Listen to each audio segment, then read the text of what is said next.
Baru beres taraweh perdana ya, tiba-tiba saya mendapatkan berita Din Syamsuddin benar-benar provokasinya sangat parah saudara, bahkan mengibaratkan seperti perang badar di bulan puasa. Ini baru memasuki mau awal puasa nih, ini nggak bisa dibiarkan ini. Berarti menganggap bahwa situasi politik ini, Anda demi kepentingan politik menyuruh ya untuk perang badar, melawan kemusyrikan, melawan kekafiran. Ini dia ucapkan di acara GPKR, Gerakan Penegakan Kedaulatan Rakyat. Dari kemarin-kemarin mereka selalu mengklaim atas nama rakyat. Padahal rakyat yang mereka wakili saya yakin tidak akan banyak. Masih banyak kan rakyat yang seperti saya, yang justru menggugat mereka-mereka yang klaim atas nama rakyat. Coba kita dengarkan sama-sama. Ini berbahaya loh. Mengibaratkan seperti perang badar saudara. Harus turun melawan kemusyrikan bahkan di tengah-tengah bulan puasa.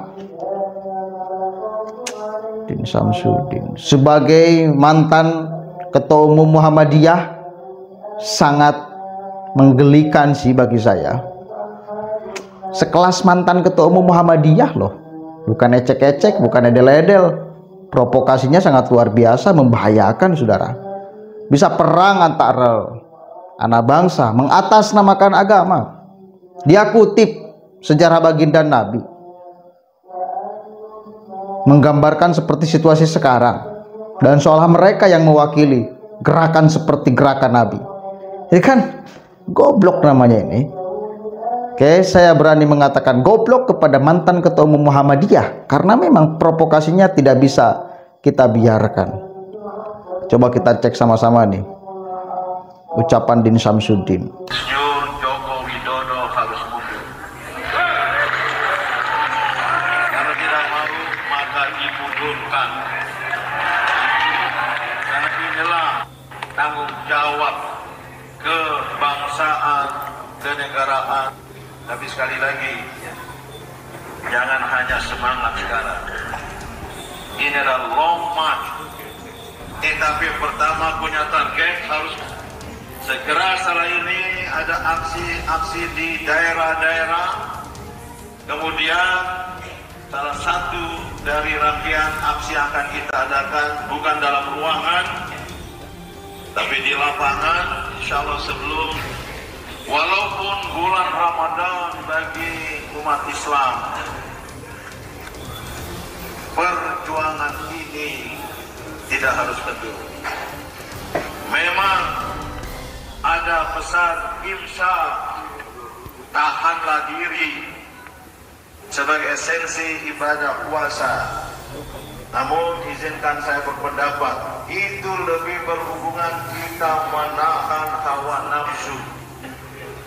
Tidak berarti kita harus menahan diri terhadap kemungkaran. Apalagi kemungkaran yang bersifat struktural.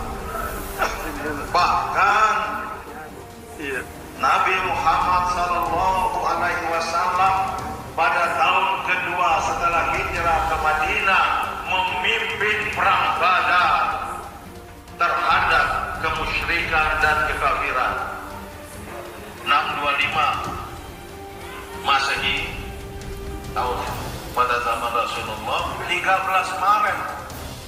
Jadi kalau mau mengambil momentum 13 Maret, namun masalah-masalah seperti ini apalagi kecil tidak harus menjadi halangan bagi perjuangan kita.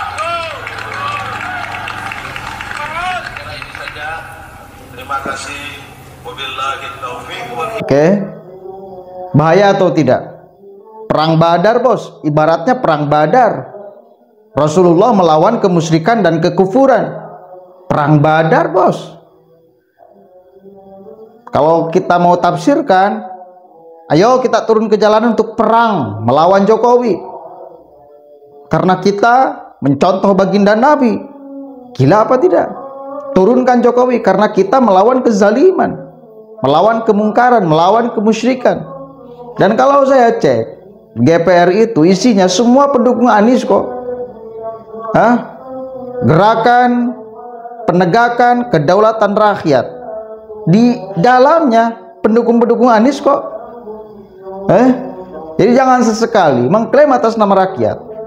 Oke, Anies dapat suara dari rakyat. Berapa persen dari seluruh rakyat Indonesia? Nggak pantas kalian mewakili seluruh masyarakat Indonesia atau mayoritas masyarakat Indonesia. Minoritas masyarakat Indonesia ya, karena mayoritasnya mendukung Prabowo. Terus mau bagaimana lagi? Gara-gara politik Anda mau bentur-benturkan, tega, mau mengadu domba antar sesama anak bangsa, memakai dalil agama, memakai contoh sejarah baginda Nabi perang Badar.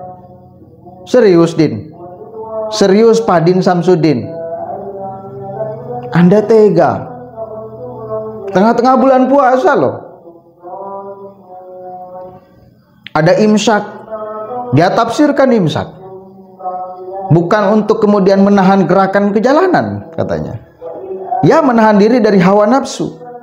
Pertanyaan saya, kalau kemudian Anda sedang berbicara itu dan menyuruh untuk orang kemudian turun ke jalanan perang, itu mengekspresikan nafsu atau apa? Itu mengekspresikan nafsu Din, termasuk Anda ngomong itu. Saya lihat ya, dan saya yakin itu basis kesadarannya emosi, bukan akal sehat. Topangan dia untuk berbicara itu tuh nafsu tuh, bukan akal sehat. Nggak sopan banget mengibaratkan situasi hari ini demi kepentingan politik si Din Samsudin dengan perang Badar, melawan kezaliman dan kemusyrikan, kekufuran. Nggak boleh gitu dong Pak Din ya. Aduh, ini gimana besok kita puasa nih? Orang-orang seperti Din Samsudin muncul menggunakan narasi-narasi agama untuk memprovokasi orang agar baku hantam di jalanan. Ini takbir, ini takbir. Nanti kan boleh jadi seperti itu.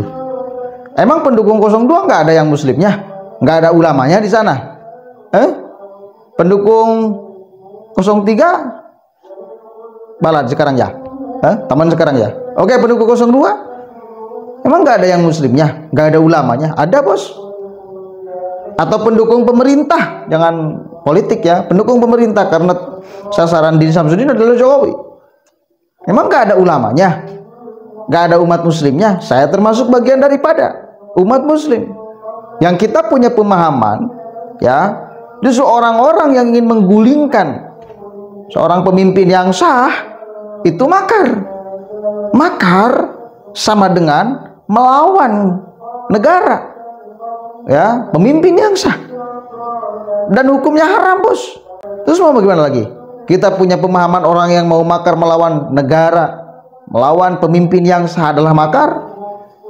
Anda menyuruh untuk kemudian turun juga ke jalanan melawan kezaliman, melawan kemungkaran, kemusyrikan. Mau tarung di jalanan atas nama agama di tengah bulan puasa, maksudnya gitu? Mau ribut, mau perang?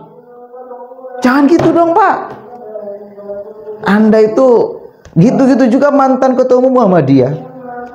Yakin Bapak Kiai Haji Ahmad Dahlan, pendiri Muhammadiyah, gerakan politiknya sama seperti Din Samsudin, menggunakan narasi-narasi agama untuk kepentingan politiknya? Saya yakin enggak kok. Enggak jauh beda lah gerakan politik NU itu dengan Muhammadiyah, Muhammadiyah itu dengan NU. Dan enggak mungkin Kiai Haji Ahmad Dahlan mencampur adukan antara agama dengan kepentingan politik, membungkus kepentingan politik dengan narasi-narasi agama, cerita-cerita sejarah. Tujuannya apa? Memprovokasi masyarakat agar turun ke jalanan. Lalu yang jadi korban siapa? Masyarakat. Masyarakat yang mana? Yang muslim, yang terprovokasi dengan kalimat-kalimat perang Badar seolah contoh dari baginda Nabi, seolah yang akan dilawan adalah kemusyrikan, padahal urusan politik, padahal urusan jagoannya kalah. Ayo dong, ini udah nggak bisa dibiarkan. Untung belum masuk besok puasa tuh. Batal saya kalau harus ngomong kayak gini di bulan puasa tuh. Wis lah. Tapi sekali lagi, Kalau kita lihat nih semuanya ini nih, muka-mukanya nih para pendukung Pak Anies nih. Memang kadang-kadang ya, mereka mengklaim atas nama rakyat, di belakangnya pendukung Anies. Mereka mengklaim atas nama tokoh, di belakangnya pendukung Anies. Mereka mengklaim atas nama ulama, di belakangnya pendukung Anies. Udah nggak pure ini sebagai masyarakat yang menilai objektif situasi politik. Nggak, ini sangat subjektif dari orang yang kalah jagoannya, lalu mengeluarkan statement-statement yang berbahaya. Saudara. Assalamualaikum warahmatullahi wabarakatuh. Nih rumah saya dekat masjid, makanya suara pengeras masih ini ya. Nggak apa-apa ya, supaya ngerem emosi saya juga kan, lumayan kan nih, adem, ada yang ngaji Quran ya. Assalamualaikum warahmatullahi wabarakatuh.